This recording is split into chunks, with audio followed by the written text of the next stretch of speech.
नमस्कार, मैं हूं डॉक्टर वीरेंद्र कुमार सरोज। आप देख रहे हैं न्यूजीलैंड नेटवर्क नेशनल न्यूज। आइए एक नजर डालते हैं आजमगढ़ की खास खबरों पर। सपा महिला सभा की राष्ट्रीय महासचिव सुनीता सिंह ने जिलाधिकारी महोदय को ज्ञापन प्रेषित कर केंद्र सरकार की महिला आरक्षण विधेयक 2026 के खिलाफ विरोध जताया है। ज्ञापन में कहा गया है कि ये विधेयक बिना सही जनगणना और पारदर्शिता के लागू किया गया है, जो लोकतांत्रिक प्रक्रियाओं के विपरीत है। सुनीता सिंह ने बताया कि 28 सितंबर 2023 को पारित इस विधेयक का विभिन्न राजनीतिक दलों द्वारा कड़ा विरोध किया गया था, जिसके चलते ये लोकसभा में पारित नहीं हो पाया। उन्होंने आरोप लगाया कि भाजपा सरकार के कार्यकर्ता और नेता पीडीए और उसके सहयोगी दलों के खिलाफ भ्रामक प्रचार कर रही हैं, जिसमें उन्हें महिला विरोधी बताया जा रहा है। ज्ञापन में ये भी उल्लेख किया गया कि विभिन्न स्थानों पर धरनी प्रदर्शनों के माध्यम से अराजकता का माहौल बनाया जा रहा है, जिससे सामाजिक सौहार्द और लोकतांत्रिक व्यवस्था प्रभावित हो रही है। सुनीता सिंह ने जिलाधिकारी से ऐसी भ्रामक प्रचार पर रोक लगाने का आग्रह किया है, ताकि जनपद में शांति एवं कानून व्यवस्था बनी रहे। उन्होंने चेतावनी दी है कि यदि इस समस्या का समाधान नहीं किया गया तो पीडीए और उसके सहयोगी दल व्यापक आंदोलन करने के लिए बाध्य होंगे, जिसकी जिम्मेदारी वर्तमान सरकार और स्थानीय प्रशासन पर होगी। ये ज्ञापन समाजवादी पार्टी की महिला सशक्तिकरण की प्रति प्रतिबद्धता को दर्शाता है और पार्टी का स्पष्ट संकेत है कि वो लोकतांत्रिक तरीके से अपने अधिकारों के लिए लड़ने के लिए तैयार है।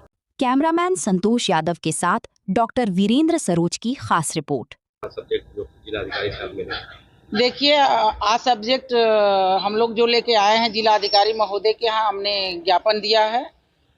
पूरे देश में हमारे जो महिला विधेयक के नाम पे भाजपा के माननीय मोदी जी ने जो नारी बंधन अभियान चला रहे हैं कि विपक्ष हमको विधेयक नहीं पास करने दिया लोकसभा में, तो माननीय मैं प्रधानमंत्री जी से ये पूछना चाहती हूँ कि जब 2023 में विधेयक सर्वसम्मति से पास किया गया तो आप वह 2023 वाला विधेयक क्यों नहीं लागू करते हैं? हम उसके पक्ष में हैं। और आपको इतनी जल्दी क्या है कि जो आप इतने इमरजेंसी में 16 और 17, 18 में बिना जनगणना कराए, बिना परिनियम कराए आप जा रहे हैं महिला विधेयक पास करने के लिए। ये मनसा आपका हम लोगों ने पूरा नहीं होने दिया, क्योंकि हमको आरक्षण चाहिए महिलाओं, ओबीसी के लिए, मुस्लिम के लिए, हर जात के लिए। क्योंकि आप जनगणना कराएंगे तो महिलाएं हमारी बहुत 50% के हिसाब से बहुत ज़्यादा होंगी, और आप महिलाओं को नहीं देना चाहते हैं आरक्षण। तो आप महिलाओं के आड़ में पूरे देश में नारी बंधन का जो नारा लगा रहे हैं, ये आपका पोल खुल चुका है और सब नारी समझ रही हैं। मैं आपको ये संदेश देना चाहती हूँ और प्रशासन को भी संदेश देना चाहती हूँ द्वारा पे कि अगर इस अभियान को गलत तरीके से पार्टी को बदनाम करने के लिए साजिश किया जा रहा है, तो ये जनता जो है सब बात समझ चुकी है, हमारी महिलाएं भी समझ चुकी हैं कि भाजपा महिला विरोधी है और हमेशा महिला विरोधी रही है। आज के ज्ञापन में आपने जिलाधिकारी को क्या दिया है? क्या हमने ज्ञापन में यही दिया है कि सर, जो देश में आज हमारे प्रधानमंत्री नारी बंधन के नाम से और महिला विधेयक के बिल के नाम से रोना रो रहे हैं कि विपक्ष हमको विधेयक पास नहीं करना चाहते हैं। मैं महिला के पक्ष में हूँ, महिला विरोधी है सपा कांग्रेस। तो मैं उनको संदेश देना चाहती हूँ कि लोकसभा 2023 में जो हम लोगों सर्वसम्मति से हमारे पार्टी ने पास किया था, समाजवादी पार्टी, कांग्रेस, हर पार्टी ने, तो आप पारित करके महिलाओं को 33% आरक्षण दीजिए और तत्काल दीजिए।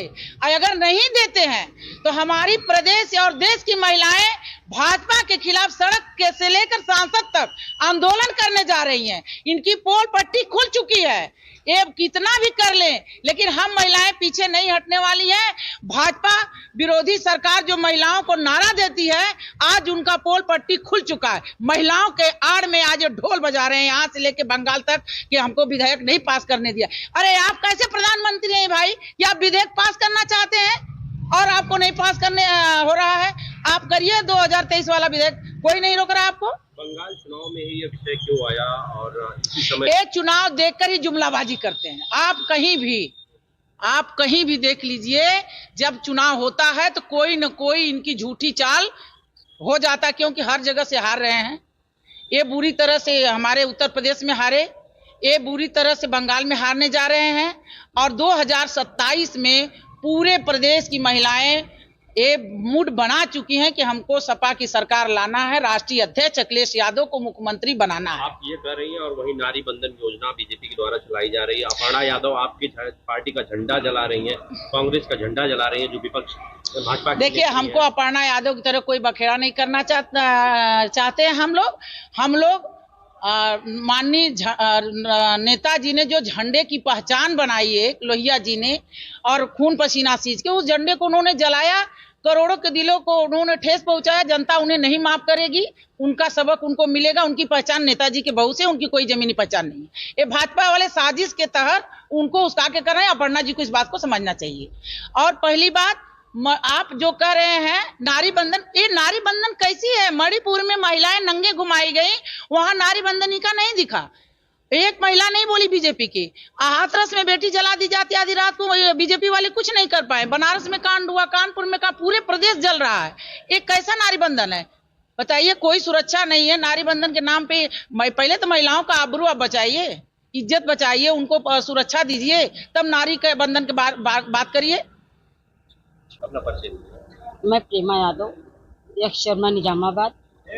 सबसे पहले तो मैं आप सब लोगों को बहुत बहुत धन्यवाद देती हूँ और आभार व्यक्त करती हूँ कि इस कड़ाके की धूप में आप लोग हम समाजवादी महिला को हाईलाइट करने का, पेपर में देने के लिए आप लोग यहाँ उपस्थित हैं। मैं बहुत बहुत आभारी हूँ। क्या विषय है आज के ज्ञापन का आपका? देखिए, अभी 3-4 दिन पहले सदन चली है। सदन में जब चुनाव आता है तो हमारे देश के प्रधानमंत्री माननीय नरेंद्र मोदी जी एक न एक जुमलेबाज ला करके विपक्ष के सामने खड़ा कर देते हैं। तो मैं इसकी घोर निंदा करती हूं और आप लोगों से बताना चाहती हूं कि सरकार 2023 में महिला आरक्षण जब पास किया है तो उस महिला आरक्षण को क्यों नहीं ये लोग लागू करते हैं।